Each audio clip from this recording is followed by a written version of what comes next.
நம்ம இன்றைக்கி ஹெல்த்தியான சுண்டல் ரெசிபி தாங்க பார்க்க போகிறோம். அதுவும் 5 விதமான சுண்டல் ரெசிபி. புரதச்சத்து அதிகம் உள்ள வேர்க்கடலை, பட்டாணி, கடலைப்பருப்பு, காராமணி, மொச்சை இந்த 5லையும் 5 விதமான டேஸ்ட்டில் சுண்டல் எப்படி செய்யலான்னு பார்க்கலாமா? வணக்கம், welcome to garden and health. முதல்ல நம்ம வேர்க்கடலை சுண்டல் எப்படி செய்யலான்னு பார்த்துடலாங்க. அதுக்காக நான் 1 கப் பச்சை வேர்க்கடலை எடுத்திருக்கேன். கடலை தண்ணியில் ஒரு தடவை நல்லா களைஞ்சிட்டு 4 டம்ளர் தண்ணி ஊற்றி குறைஞ்சது 6 மணி நேரமாவது ஊற வச்சுக்குங்க. இப்போ ஊற வச்ச கடலை குக்கரில் போட்டுக்குங்க. தேவைப்பட்டால் இன்னும் கொஞ்சம் தண்ணி கூட ஊற்றிக்கலாங்க. இப்போ கடலை தண்ணி ரெண்டுக்குமே சேர்த்து கல்லுப்பு போட்டுக்குங்க. குக்கர் மூடி போட்டு வெயிட் போட்டு 4 விசில் வர வரைக்கும் வேக வச்சு எடுத்து வச்சுக்குங்க. நீங்கள் ஊற வைக்காமல் உடனே சுண்டல் செய்யணும்னு நினச்சிங்கன்னா 10 விசில் வர வரைக்கும் கூட வேக வச்சுக்கலாங்க. வேர்க்கடலை நீங்கள் கையில் அழுத்தி பார்த்தீங்கன்னா இந்த மாதிரி மசிஞ்சு வரணுங்க. இப்போ ஒரு வடிகட்டி மூலமாக கடலை வடிகட்டி தனியாக எடுத்து வச்சுக்கோங்க. வேக வச்ச வேர்க்கடலை அப்படியேவும் சாப்பிடலாம். நம்ம கூடுதல் சுவைக்காக இப்போ ஒரு மசாலா பொடியை தயார் பண்ணிக்கலாம். ஒரு கடாயில் 1/4 டீஸ்பூன் எண்ணெய் ஊற்றிக்குங்க. இதில் 2 டீஸ்பூன் முழு மல்லி சேர்த்துக்குங்க. முதல்ல மல்லியை நல்லா வாசம் வர வரைக்கும் வறுத்ததுக்கப்புறம் 1 டீஸ்பூன் கடலைப்பருப்பு சேர்த்துக்குங்க. இந்த மல்லி கடலைப்பருப்பு ரெண்டையுமே நல்லா பொன்னிறமாற வரைக்கும் வறுத்துக்கணும். அதுக்கப்புறம் 2 மிளகாய் சேர்த்து 2 கிளறி அடுப்பு ஆஃப் பண்ணிடுங்க. நல்லா ஆறுனதுக்கப்புறம் மிக்ஸி ஜாரில் சேர்த்து குறைன்னு பவுடர் பண்ணி எடுத்து வச்சுக்கோங்க. நீங்கள் அடிக்கடி சுண்டல் செய்ய போகிறீங்கன்னா இந்த மல்லி கடலைப்பருப்பு மிளகாத்தில் இன்னும் கூட கொஞ்சம் சேர்த்து வறுத்து எடுத்து வச்சிட்டிங்கன்னா தேவைக்கு நீங்கள் எடுத்து பயன்படுத்திக்கலாம். இப்போ நம்ம கடலையை தாளித்து எடுத்துக்கலாங்க. அதுக்கு ஒரு பேனில் கொஞ்சமாக நல்லெண்ணெய் ஊற்றிக்குங்க. எண்ணெய் சூடான உடனே 1 டீஸ்பூன் கடலைப்பருப்பு சேர்த்துக்குங்க. கடுகு நல்லா பொரிஞ்ச உடனே 2 மிளகாத்தில் கிள்ளி சேர்த்துக்குங்க. கொஞ்சம் தாராளமாகவே பெருங்காயத்தூள் கருவேப்பிலையெல்லாம் சேர்த்துருங்க.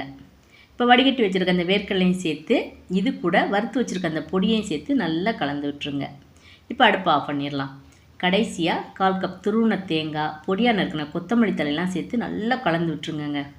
அவ்வளவுதாங்க, அருமையான டேஸ்ட்டில் வேர்க்கடலை சுண்டல் ரெடி ஆயிடுச்சு. அடுத்து நம்ம பட்டாணி சுண்டல் எப்படி செய்யலான்னு பார்த்துடலாம்.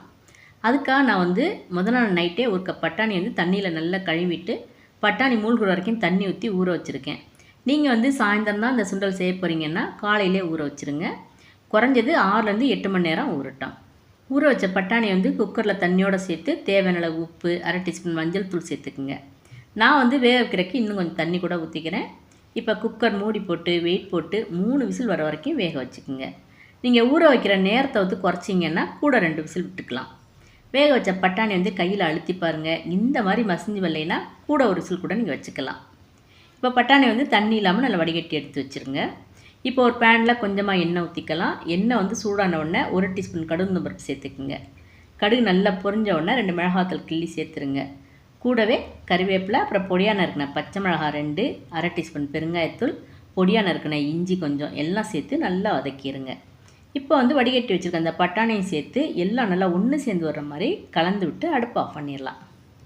இப்போ தள்ளுவண்டி கடைகளில் கிடைக்கிற அதே டேஸ்ட்டில் பட்டாணி சுண்டல் வேணும்னா இது கூட பொடியாக நறுக்கின புளிப்பு இல்லாத மாங்காய், அப்புறம் துருவின கேரட், பல்லாக நறுக்கின தேங்காய், பொடியாக நறுக்கின கொத்தமல்லி தழையெல்லாம் சேர்த்து நல்லா கலந்து விட்டு சாப்பிட்டு பாருங்கள், அருமையாக இருக்குங்க.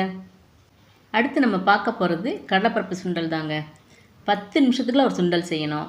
சாமிக்கு நைவேத்தியம் பண்ணுறதுக்கு பிரசாதம் உடனே தயார் பண்ணணும் அப்படின்னு நீங்கள் நினச்சா அதுக்கு இந்த சுண்டல் தாங்க கரெக்டாக பொருந்தும். கடலைப்பருப்பு சுண்டல் செய்கிறதுக்கு 1 கப் கடலைப்பருப்பு எடுத்துக்கோங்க. பருப்பு தண்ணியில் ஒரு தடவை நல்லா களைஞ்சிட்டு திரும்பவும் தண்ணி ஊற்றி 1/2 மணி நேரமாவது ஊற வச்சுக்குங்க. ஊற வச்ச பருப்பை இப்போ குக்கரில் சேர்த்துக்குங்க. இப்போ இது கூட கொஞ்சம் உப்பு, மஞ்சள் தூள்லாம் சேர்த்து பருப்பு பொங்காமல் இருக்கிறதுக்கு கொஞ்சமாக எண்ணெயும் சேர்த்து குக்கர் மூடி போட்டு வெயிட் போட்டு 2 விசில் வர வரைக்கும் வேக வச்சு வடிகட்டி எடுத்து வச்சுக்கோங்க. நீங்கள் பருப்பை ஊற வைக்காமல் வேக வைக்கணும்னா 4 விசில் வர வரைக்கும் வேக வச்சு எடுத்து வச்சுக்கோங்க. ஆனால் பருப்பை ரொம்ப குழைய விட்டுறாதீங்க.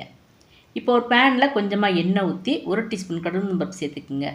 கடுகு நல்லா பொரிஞ்ச உடனே 2 மிளகாத்தில் கிள்ளி போட்டுருங்க. அந்த வத்தல் கலர் மாறுறதுக்கு முன்னாடியே 1/2 டீஸ்பூன் பெருங்காயத்தூள் சேர்த்துருங்க. கூடவே வாசனைக்கு கொஞ்சமாக கருவேப்பிலை சேர்த்து வதங்கினதுக்கப்புறம் வடிகட்டி வச்சுருக்க அந்த கடலைப்பருப்பை சேர்த்து நல்லா கலந்து விட்டுருங்க. நீங்கள் கடலைப்பருப்பை கொஞ்சம் குழைவாக வேக விட்டிங்கன்னா கரண்டினால் கிளறி விடாமல் பாத்திரத்தோடு சேர்த்து குலுக்கி விட்டாலே போதும். இப்போ டேஸ்ட்டுக்காக கொஞ்சமாக தேங்காய் துருவல், பொடியாக நறுக்கின கொத்தமல்லி எல்லாம் சேர்த்து நல்லா கலந்து விட்டு சாப்பிடுங்க. இந்த பூம்பருப்பு சுண்டல் வந்து ரொம்ப டேஸ்ட்டாக இருக்கும். ஸ்கூல் விட்டு வர குழந்தைங்களுக்கு வந்து நீங்கள் அவசரமாக ஒரு ஸ்நாக்ஸ் செய்யணும் அப்படின்னு நினச்சிங்கன்னா இந்த சுண்டலை வந்து தாராளமாகவே செஞ்சு கொடுக்கலாங்க. அதேமாதிரி ரொம்ப ஹெல்த்தியானது கூட. நம்ம வந்து 3 சுண்டலையுமே காரமாக செஞ்சாச்சு. இப்போ அதனால் 4வது காராமணி வச்சு இனிப்பு சுண்டல் செஞ்சிடலாம். காராமணி வந்து நாங்கள் செட்டிநாட்டில் வந்து தட்டைப்பேருன்னு தான் சொல்லுவோம். இந்த தட்டைப்பேர் இனிப்பு சுண்டல் செய்கிறதுக்கு முதல்ல தட்டைப்பேரை வந்து கொஞ்சமாக கை சூடு பொறுக்கிற வரைக்கும் வறுத்து எடுத்துக்கலாம். ரொம்ப நேரம்லாம் வறுக்க வேண்டாங்க. அந்த மாதிரி வறுத்து வேக வச்சோம்னா இந்த சுண்டல் வந்து நல்ல வாசமாக இருக்கும். தட்டைப்பேரை வந்து அப்படியே வேக வைக்கலாம். ஆனால் நான் எப்போவுமே பயிரை வந்து 2 மணி நேரமாவது ஊற வச்சுட்டு அதுக்கப்புறம் தாங்க சமைக்க ஆரம்பிப்பேன். அப்போ தான் பயிர் வந்து நம்மளுக்கு வந்து கொஞ்சம் கணிசமாக கிடைக்கும். ஊற வச்ச பயிர் வந்து குக்கரில் சேர்த்துக்குங்க. இது கூட 1/4 டீஸ்பூன் அளவுக்கு வந்து உப்பு சேர்த்துக்குங்க. உப்பு வந்து இதுக்கு அதிகம் சேர்த்துறாதீங்க. இப்போ குக்கர் மூடி போட்டு வெயிட் போட்டு 4 விசில் வர வரைக்கும் வேக வச்சு ஸ்டீம்லாம் நல்லா அடங்கினதுக்கப்புறம் வடிகட்டி எடுத்து வச்சுருங்க. இப்போ இனிப்பு சுண்டலுக்கு தேவையான வெள்ளை கரைசலை வந்து நம்ம வந்து தயார் பண்ணிடலாங்க. 1 கப் பயிருக்கு வந்து நான் வந்து தட்டின வெல்லம் 1/2 கப் எடுத்திருக்கேன். முதல்ல வெல்லத்தை வந்து வடிகட்டி எடுத்துக்கணும். அதுக்காக நான் வந்து ஒரு பேனில் வெல்லம் 1/2 கப் தண்ணி ஊற்றி வெல்லம் வந்து கரைஞ்ச உடனே அடுப்பு ஆஃப் பண்ணிட்டேன். இப்போ வந்து ஒரு கடாயை வந்து அடுப்பில் வச்சு கொஞ்சமாக நெய் சேர்த்தாச்சு. உங்களுக்கு பிடிச்ச அளவு முந்திரி கிஸ்மிஸ் பழம் ரெண்டையுமே சேர்த்து நல்லா வறுத்து எடுத்துருங்க. இப்போ அதே கடாயில் 1/4 கப் தேங்காய் துருவல் சேர்த்து 1 நிமிஷம் நல்லா வறுத்ததுக்கப்புறம் இந்த கரைச்சி வச்சுருக்க வெல்லத்தையும் வடிகட்டி ஊற்றிடுங்க. வெல்லம் வந்து நல்லா கொதித்து கொஞ்சம் பிசுபிசுப்பு தன்மை வரும்போது அந்த வேக வச்ச தட்டைப்பேரை சேர்த்து நல்லா கலந்து விட்டுருங்க. வெல்லம் வந்து பயிரில் வந்து நல்லா சாந்து கெட்டியான பக்குவத்துக்கு வரும்போது 1/4 டீஸ்பூன் மிளகுத்தூள் சேர்த்துக்குங்க. இது வந்து ஆப்ஷனல் தான். அப்புறம் பொடி பண்ணி வச்சுருக்க ஏலக்காய் 3 சேர்த்துருங்க. அப்புறம் கூடவே அந்த வறுத்து வச்சுருக்க கிஸ்மிஸ் முந்திரியெல்லாம் சேர்த்து நல்லா கலந்து விட்டுருங்க. அவ்வளவு தாங்க, அருமையான டேஸ்ட்டில் காராமணிங்கிற தட்டைப்பேர் சுண்டல் வந்து ரெடி ஆயிடுச்சுங்க. அடுத்து நம்ம 5ஆவதாக பார்க்க போகிறது மொச்சை சுண்டல். இந்த மொச்சை சுண்டல் செய்கிறதுக்கு 1 கப் மொச்சையை வந்து 2 நிமிஷம் நல்லா வறுத்து எடுத்துக்குங்க. அப்போ தாங்க மொச்சை சுண்டல் வந்து நல்லா வாசமாக இருக்கும். இப்போ மொச்சை முழுக்கிற வரைக்கும் தண்ணி ஊற்றி குறைஞ்சது 6 மணி நேரமாவது ஊற வச்சு எடுத்து வச்சுக்குங்க. இப்போ மொச்சையை வந்து குக்கரில் போட்டு மொச்சை தண்ணி 2க்குமே சேர்த்து கல்லுப்பு அப்புறம் மஞ்சள் தூள்லாம் சேர்த்து குக்கர் மூடி போட்டு வெயிட் போட்டு ஒரு 3 விசில் வர வரைக்கும் வேக வச்சு எடுத்து வச்சுக்கோங்க. வேக வச்ச மொச்சையை வந்து இப்போ வடிகட்டி எடுத்து வச்சுக்கோங்க. நீங்கள் வந்து மொச்சையை ஊற வைக்காமல் வேக வைக்க போகிறீங்கன்னா 7லேருந்து 8 விசில் வர வரைக்கும் கூட வேக வச்சுக்கணும். இப்போ இந்த மொச்சை சுண்டல் செய்கிறதுக்காக ஒரு பொடியை வந்து தயார் பண்ணி சேர்த்துக்கலாங்க. அதுக்காக பேனில் வந்து கொஞ்சமாக எண்ணெய் ஊற்றி 2 டீஸ்பூன் முழு மல்லி சேர்த்துக்குங்க. மல்லி வந்து நல்ல வாசம் வர வரைக்கும் வறுத்து எடுத்துக்குங்க. இப்போ இது கூட 1 டீஸ்பூன் கடலைப்பருப்பு 1 டீஸ்பூன் உளுந்தம்பருப்பு சேர்த்து பொன்னிறமாக வர வரைக்கும் நல்லா வறுத்து இது கூட கொஞ்சமாக கட்டி பெருங்காயம் சேர்த்துக்குங்க. இப்போ கட்டி பெருங்காயம் இல்லை அப்படின்னா பெருங்காயம் இப்போ சேர்க்க வேண்டாம், கடைசியில் சேர்த்துக்கலாம். இப்போ இது கூட 4 மிளகாய் வத்தல் அப்புறம் கொஞ்சமாக கருவேப்பிலையெல்லாம் சேர்த்து 2 கிளறி அடுப்பு ஆஃப் பண்ணிடுங்க. இப்போ இது நல்லா ஆறுனதுக்கப்புறம் மிக்ஸி ஜாரில் சேர்த்து குறைன்னு பவுட்ரு பண்ணி எடுத்து வச்சுருங்க. இப்போ ஒரு பேனில் 2 டீஸ்பூன் எண்ணெய் சேர்த்துக்குங்க. எண்ணெய் வந்து நல்லா சூடான உடனே 1 டீஸ்பூன் கடுகுளுந்தம்பருப்பு சேர்த்துக்குங்க. கட்டி பெருங்காயம் சேர்த்து வறுக்காதவங்க இந்த டைம் வந்து நீங்கள் 1/2 டீஸ்பூன் அளவுக்கு பெருங்காயத்தூள் சேர்த்துக்கலாம். இப்போ 2 மிளகாத்தில் கிள்ளி சேர்த்துக்குங்க. கொஞ்சமாக கறிவேப்பிலை பொடியாக நறுக்கின இஞ்சி பொடியாக நறுக்கின பச்சை மிளகாலாம் சேர்த்து நல்லா கலந்து விட்டதுக்கப்புறம் வடிகட்டி வச்சுருக்க மொச்சை அப்புறம் அந்த பவுடர் பண்ணி வச்சுருக்க சுண்டல் மசாலா எல்லாம் சேர்த்து நல்லா கலந்து விட்டு அடுப்பு ஆஃப் பண்ணிடுங்க. இப்போ இது கூட நான் வந்து 1/2 டீஸ்பூன் மிளகுத்தூள் சேர்த்துருக்கேன். இது வந்து ஆப்ஷனல் தான். இப்போ கூடுதல் சுவைக்காக இது கூட தேங்காய் துருவல் கொத்தமல்லி தூள்லாம் சேர்த்து நல்லா கலந்து விட்டுருங்க. அவ்வளவு தாங்க, எல்லாருக்கும் ரொம்ப பிடிச்ச மாதிரி மொச்சை சுண்டல் வந்து தயாரிச்சு நம்ம வந்து 5 விதமான சுண்டல் ரெசிப்பியையும் பார்த்தாச்சுங்க. உங்களுக்கு வந்து இதில் ஏதாவது ஒரு சுண்டல் ரெசிபி தான் வேணும் அப்படின்னு நீங்கள் நினச்சா டிஸ்கிரிப்ஷனில் போய் எந்த சுண்டல் தேவையோ அந்த சுண்டல் பக்கத்தில் இருக்க டைமிங்கை போய் செலக்ட் பண்ணிங்கன்னா டைரெக்டாகவே நீங்கள் பார்க்கணும்னு நினச்ச அந்த சுண்டலுக்கு போய் கிளிக் பண்ணி பார்த்துடலாங்க.